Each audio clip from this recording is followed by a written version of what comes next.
some rock band that has since disappeared. Decades pass with no sign of an aircraft. An enigma that, according to online sources, has been resolved after 19 years. Contrary to popular belief, the truth behind those videos is considerably weirder, darker, and more tragic than fiction. This is not some hoax or clickbait story. This is the actual tale of a long-lost band that had no idea anyone was looking for them, and of a 17-year quest to find a spectral tune that subtly altered our perception of musical history.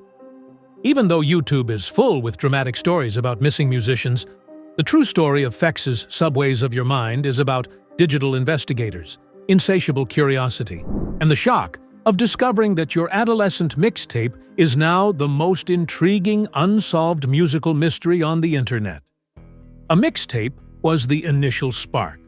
Nothing supernatural, no wreckage, just a young man in 1984 pressing play on his record player.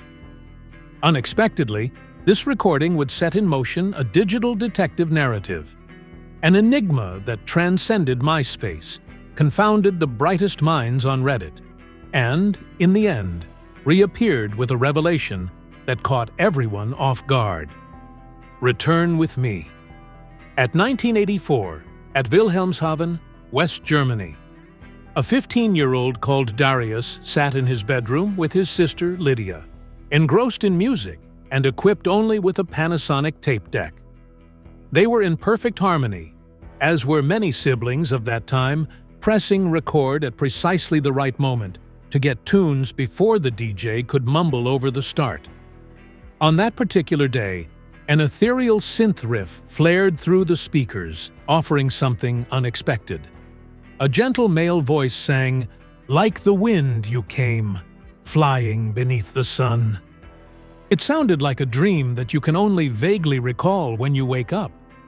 The name of the song remained a mystery to them. There is no title. Unknown band name, not a word from the DJ. What would subsequently be referred to as Cassette 4 included only that eerie melody. Now jump ahead to 2007, the heyday of online communities like Reddit, WordPress, and YouTube. Now that he's an adult, Darius digitizes his old cassettes for nostalgic reasons. However, that enigmatic synth-pop song from 1984 stands out among the rest. By that point, Shazam and similar music ID apps had already failed. There was no information to follow or lyrics to look for. Unless you counted that tape, you'd never know that music existed. He put it online in the hopes that someone, anybody, would be able to recognize it. Then things started to become strange. Some online communities, such spiritofradio.net and r/tipoffmytongue on Reddit, went absolutely bonkers about the music, which has since been called the most mysterious song on the internet. Obsessed individuals. Still, nothing came out of their spectrum research, deconstruction of vocal frequencies, and pursuit of obscure European DJs from the 1980s. With the synthesizer as a lone surviving clue, the search continued. At about the 45-second point, an electric twinkle, the signature sound of a vintage Yamaha DX7, was picked up by listeners. Everything hinged on that one element. In 1983, the market welcomed the DX7, a legendary synth from the 1980s. As a result, that was the cutoff time for recording the song. Experts believed that the song was probably recorded between 1984 and 1986 based on its production value, voice style, and stereo layering. It was the perfect fit. Not raw enough for a home demo, but not esoteric enough for mainstream radio either. As if it were a small, overlooked treasure. No record label, though. Not a record. There is no video of the performance. No more than a specter in cyberspace, haunted by a refrain that just wouldn't go away. The fact that it isn't about fame or wealth is what makes this narrative so captivating. This is a story about that one analog memory that just won't go away. Darius and Lydia were only passing through Germany on a peaceful afternoon. It became the largest musical mystery on the internet for the rest of us. The true trick, though, is that the internet did more than merely store the music. As a result, it changed. The lost wave subculture emerged, based not on bands but on enigmatic moods. Like an oral time capsule, fans assembled entire playlists of songs they either didn't know or just vaguely recalled. So, what about this tune? It was adopted as their song. What gave rise to the internet's white whale, though, if not a random demo captured from a local German station? What hidden powers were responsible for this disappearance? Was it due to censorship, lack of exposure, or just a band's failure to gain traction? True crime? Get out of here! Songs that don't exist are fueling a new craze in town. Step right into the musical Bermuda Triangle that is lost wave. This is the point at which Shazam is useless. Google is trying to trick you, and Reddit is your last resort. So, what is lost wave precisely? Picture this. In the late 80s, while you were a kid, you sat in your bedroom and taped radio hits onto a worn-out Maxell cassette. The DJ's voice is muted. It lacks a title. Unknown band name. A bizarre, eerie tune that sounds like something out of a dream. Then, years down the road, you'll recall that tune, only to find that it's completely absent from the internet. Lost wave is that. Originally from a world without the internet, lost wave is the informal moniker given to an ever-expanding catalog of tunes that manage to escape digital oblivion. Subterranean tracks aren't what these are. The tunes that played on regional radio stations in countries like Russia, Brazil, and Germany, once before disappearing, are known as ghost recordings. No record company. Album not found. The album does not have any liner notes. Completely non-existent. Which one is best known? Under the pseudonym The Most Mysterious Song on the Internet, a German kid called Darius produced a song in the mid-1980s. A combination of Joy Division and The Cure was the closest description. Spectators hailed it as eerie but beautiful, and the mystery surrounding its creator persisted for over 20 years. Reddit discussions went viral. Data was derived from spectrograms. The 80s synth models were examined as if they were evidence from a murder scene. Surprisingly, not even the former DJ from the radio station could be located when people went looking for him. And fixation developed out of the mystery. It wasn't the only one then. There are more than 200 recordings on forums like What's Song that have no artist or origin information. These tunes range from jazzy to techno to lo-fi garage rock. I don't consider these tunes mere curiosity. Those are specters. They stand for a whole subgenre that is based on themes of cultural decay, memory loss, and cultural entropy. Here at Lost Wave, we combine the best of both worlds, throwbacks and online detective work. There were further instances such as the unsettling Everyone Knows That, a synth song from the 1980s uploaded to YouTube without any information whatsoever. Many commenters claimed to have heard it on a vintage VHS tape. Still, no one knows who made it, although rumor has it that it was in a long-lost horror film trailer. Lost Wave inhabits the peculiar liminal space between the analog and digital eras. It's music that ought to be there, but isn't. That suspense is what drives the diggers.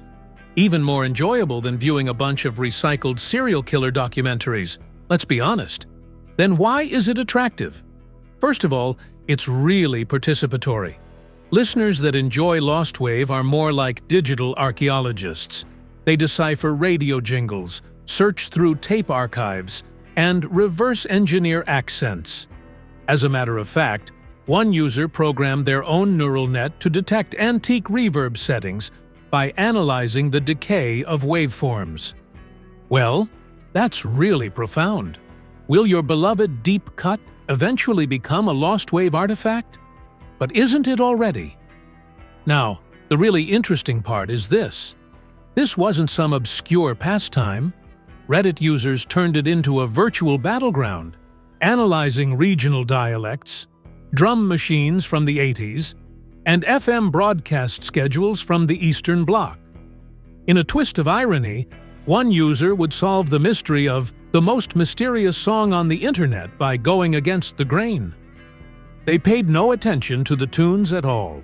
Alternatively, they combed through digitized print archives from Stuttgart libraries in search of ancient cassette labels, read the handwriting, investigated the brands of tape offered in German electronics stores in the 1980s, and cross-referenced radio program schedules.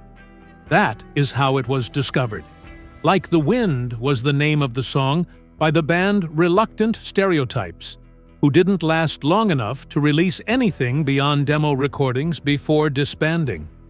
One of these made its way into the possession of a German DJ, who then added it to Darius's cassette. The band members, who were now in their 40s, were taken aback that anyone could even recall them, feeling absolutely crushed. There was a rush of mixed feelings brought on by the rediscovery. It was more than simply a forgotten tune to them. There was a fleeting glimpse of a future that never came to fruition. The riddle was, in fact, cleared up.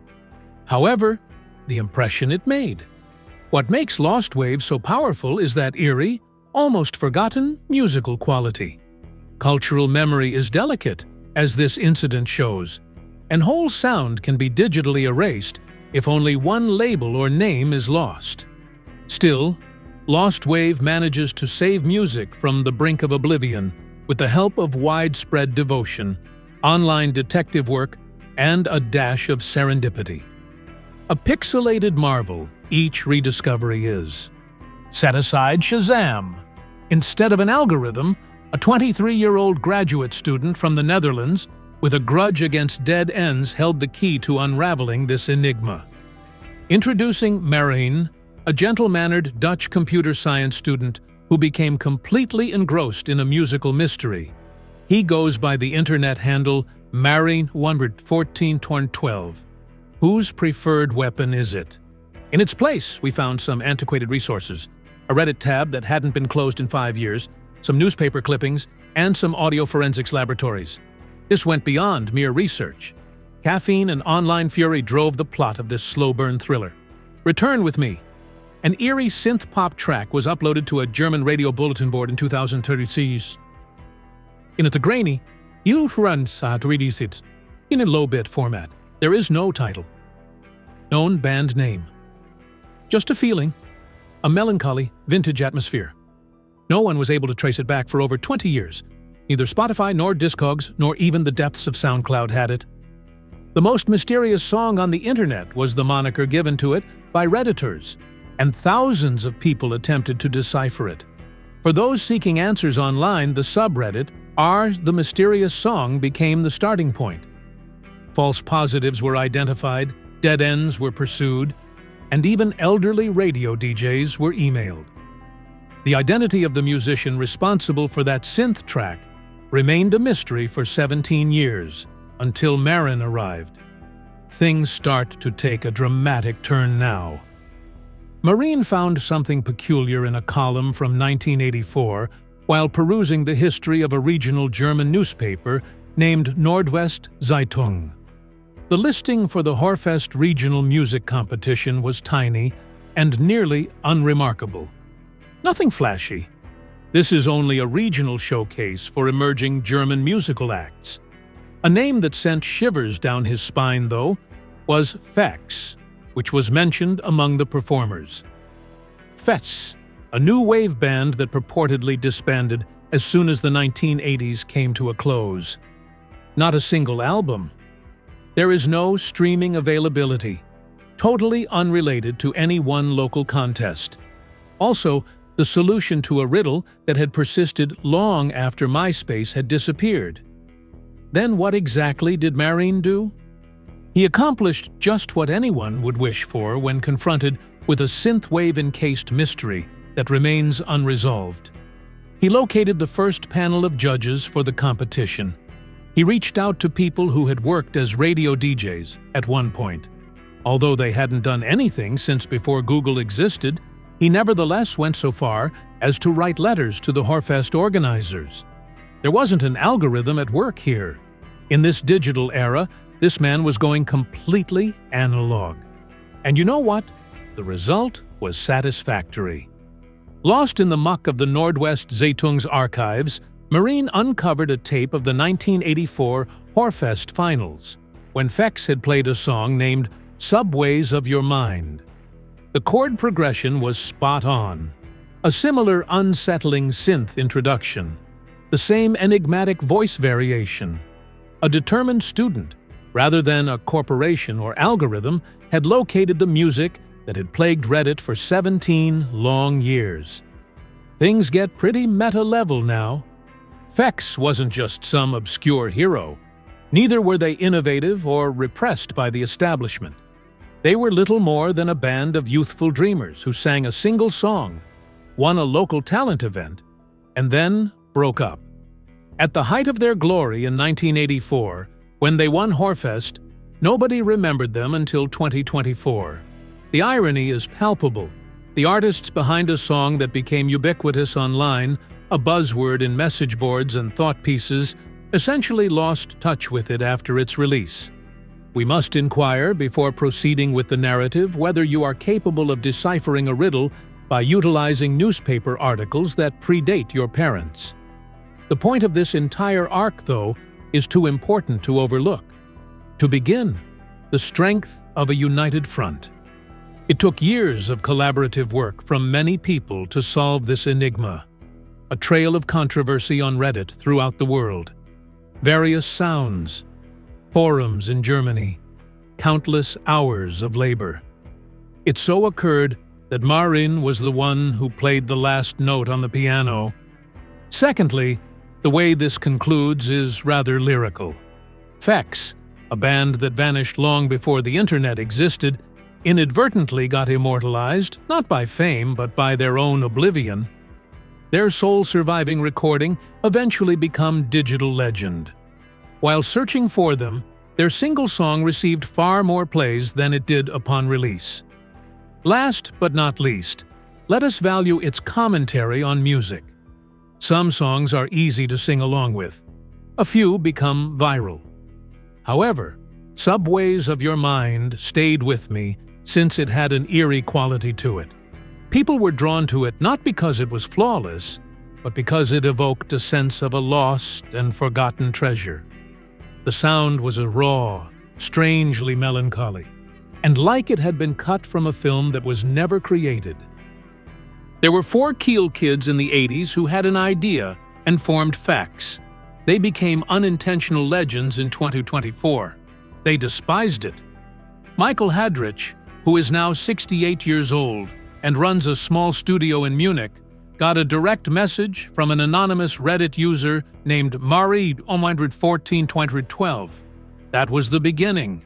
While sifting through the long-lost digital records of a Hamburg music festival, the man came upon a fleeting mention of an obscure band named Fex.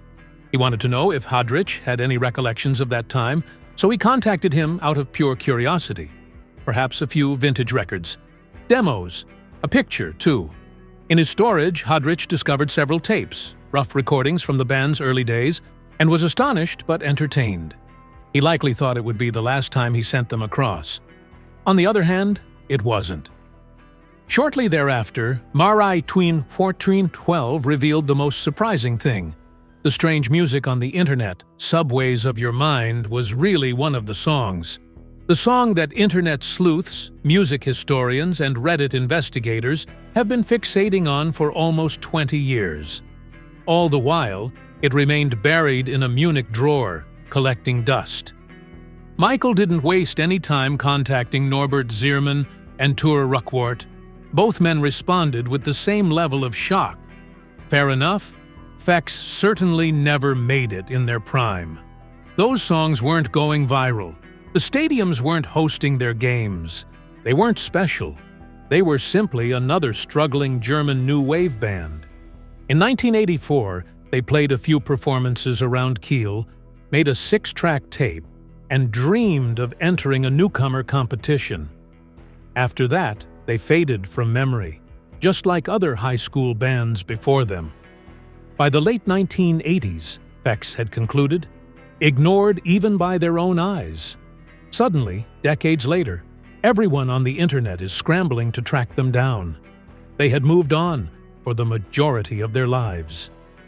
In his later years, Toure found success as a music educator, and car repair shop was Norbert's business. Through his studio work in Munich, Michael maintained a foot in the music industry. But nobody could have predicted that the music they created when they were teenagers would get entangled in a worldwide enigma.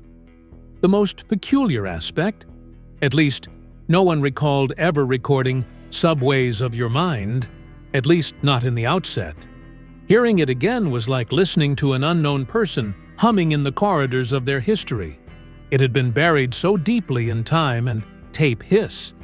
The song's tune and voice eventually flooded back to mind. Theirs it was. They had penned it, used it, and then I misplaced it. Unfortunately, it is when the sadness began to set in. The band had to make the heartbreaking admission: the original master recording had been lost. The attention erupted, with Reddit threads going crazy, fans making cartoons, and podcasts analyzing the lyrics line by line. Absolutely confused. Neither in a closet nor in a box, in an unknown person's attic. Out of here. Possibly lost, altered, or discarded in the midst of a relocation in the 90s when nobody gave a damn. The only thing remaining was the hazy tape from the radio, the one that generated 1,000 hypotheses on the internet. The initial audio file. The band made an effort, nonetheless, to respect the occasion. Reunited they were. On German radio played an acoustic rendition reduced down to its essentials. Not to mention that FX has its biggest audience since the Cold War. However, they were not enthusiastic about it. You wouldn't anticipate it in that way. You see, FX was more of a fond memory than a sustainable profession for them. It was a relic of those early, ardent but ultimately doomed hopes, the late-night practices, and the awful coffee. I felt more like I was being haunted than validated when I was pulled back into that environment and forced to deal with inquiries, interviews, and gossip. As one of them put it, it's like reconnecting with a long-lost love after you've moved on from the pain of losing them. No, they weren't resentful. Not quite. In any case, it was not simple. Becoming renowned for something you produced when you were a teenager, something you completely forgot you made, is an odd experience. Imagine someone just telling you, go perform.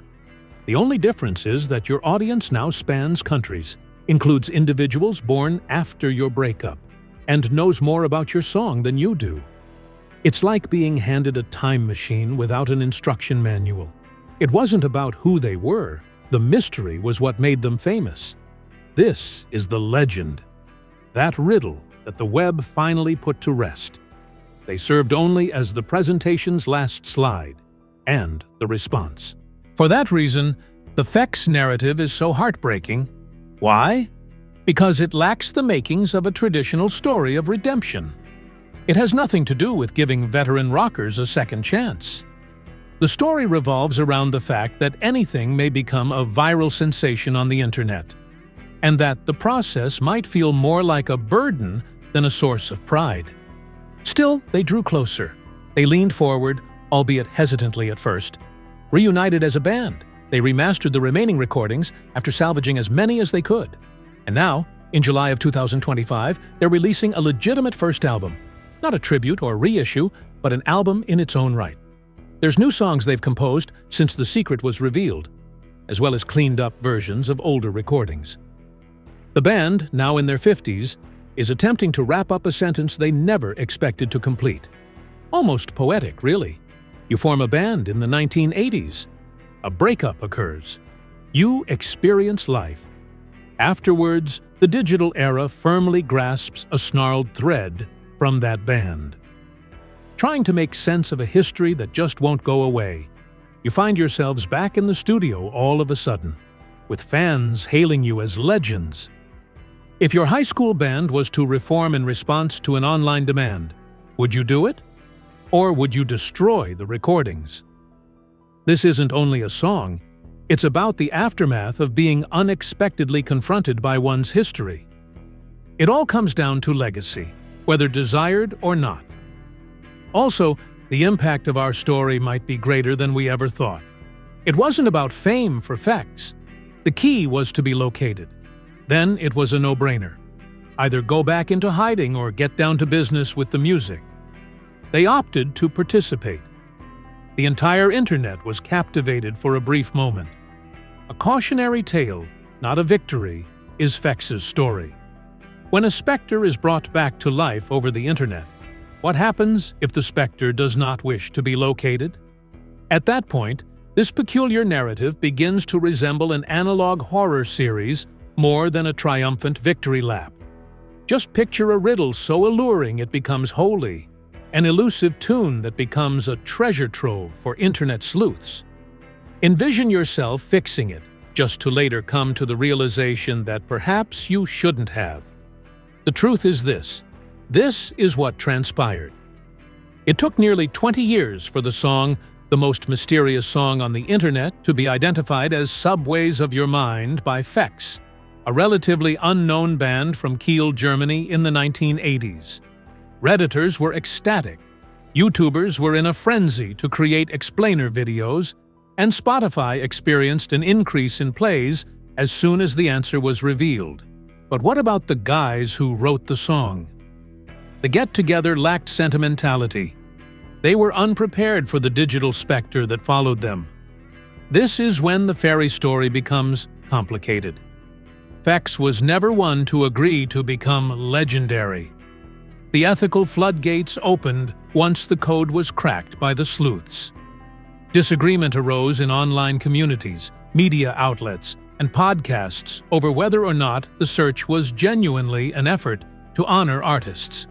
Or was it merely an act of intrigue that disrupted someone else's tranquility? Some fans were overjoyed by the revelation, but others started asking tougher questions like, did the band even want to be found? Gizmodo. Have we turned a personal matter into a show? The truth is that there are less than ideal aspects of lost wave culture, which refers to the internet's fixation on finding lost music and forgotten tracks. Yes, at first glance, it seems to be all about finding obscure treasures. However, upon closer inspection, it begins to resemble unlicensed digital archeology. We rummage through people's attics and basements in search of forgotten music, treating the recordings as if they were priceless relics from our shared history. The sad truth, though, is that those songs weren't necessarily meant to be shared. Plus, they were never meant to become viral in this particular instance. Mixmag also noted that Fex was surprised by all the attention. Actually, the band had fiercely opposed any efforts to cash in on their newfound popularity. They were uninterested in merchandise, reunion concerts, and even a Spotify comeback.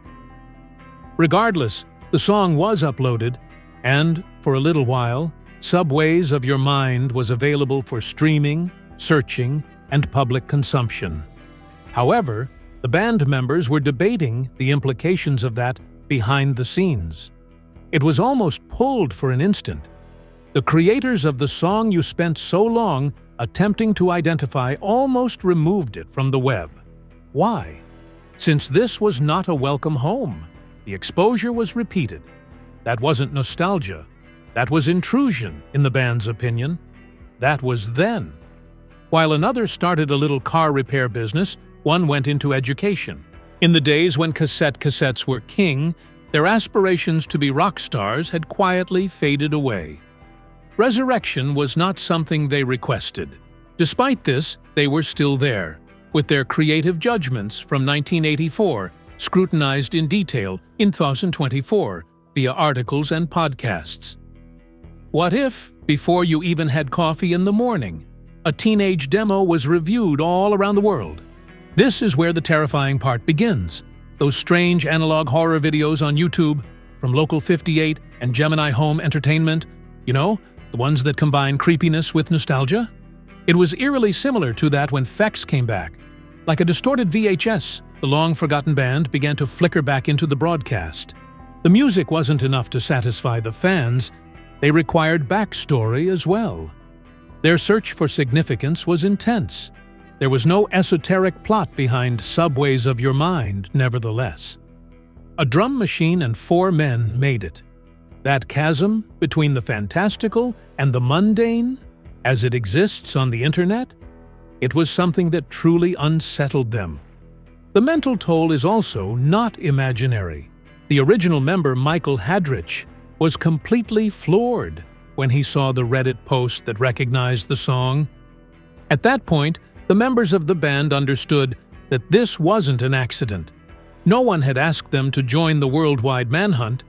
They were already uneasy, and it became worse when the comments and stories started flying. There was no epiphany here. Someone had broken in. Should lost artists be forgotten? That is the question we must now confront. Alternatively, does their work now own the internet?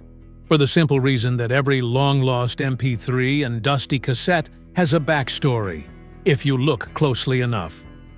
One problem is that not every story has a desire to be told. Furthermore, the internet almost never requests authorization before resurrecting anything. The price you pay for being inquisitive in the digital era is that you can't always preserve what you find. It's reasonable to assume that this instance may alter our overall perception of Lost Wave. Because behind every solved enigma is a real person. Someone who may have composed that song while going through a breakup, or while recording it on a friend's couch. The internet may be making it seem like a riddle, but that was never its intention. That's the chilling part about this tale. Not the tunes. Even the enigma is a mystery. But then it hit me. Fixing it may have harmed its creators. What happens when one successful search prompts 12 more? An enigma wasn't the only thing solved by the Subway's unveiling. It set in motion a chain reaction. More and more people are searching through old cassettes, listening to demos with a lot of static, and downloading music from long-lost radio records in the hopes of discovering the next internet sensation. However, if we aren't vigilant, that trend will transform from homage to digital trespassing. Sure, finding a solution to a problem that everyone else has forgotten can be an exciting experience. The world forgets things from time to time, though. So now, what are our options? With a question that'll keep you awake at night. Is culture being preserved? Is it our intention to unearth it without permission? Above all else, are we just listening or are we actually eavesdropping when we play a mysterious song? Reason being, Fex never requested a reprise. They were still given one. In its infinite variety of uses, the internet has shown that technology is capable of resurrecting the dead. But it has also served as a sobering reminder that not all spirits are eager to be brought back to life. Some would want to remain hidden, humming softly in the recesses of an unopened cassette case, beyond the realm of melody, beyond the grasp of humans, and beyond the constraints of time. With that, the Fex mystery provided us with the exhilaration of digital discovery together with the unease of breaching a boundary. We found a solution. But how much did it cost? Consider this the next time you use Shazam. What if the response is a ticking time bomb instead of a name? Post your thoughts here.